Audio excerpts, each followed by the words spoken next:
Пелагониските села Бучим, Бела црква, Војѓани и Кривогаштани деновиве буквално се затрупани со подникнат и скапан кромит. Околу 3000 тони рот од последната реколта, наместо во ладилниците и на пазарите, ќе заврши на ѓубриште поради немање пласман.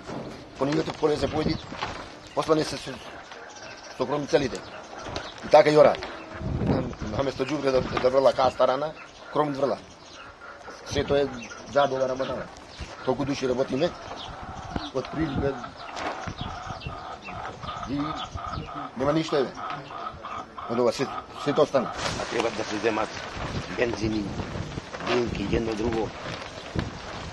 Што со вошки? Земјоделците од овој наш традиционален регион за производство на кромит уште зимата апелираа владата да им помогне со пласманот, бидејќи немаше интерес од страна на трговците.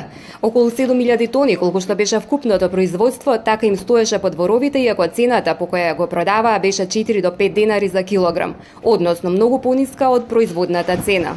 Трговците нема никој трговец, значи немаме пласман никаков за кромитот наш. Значи од државата ние бараме сигурен пласман и да биде минимална негде 15 денари за кромитот.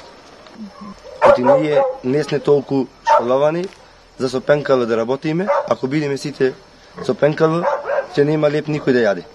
Значи ние лебот што го произведуваме, ни го фрла тие.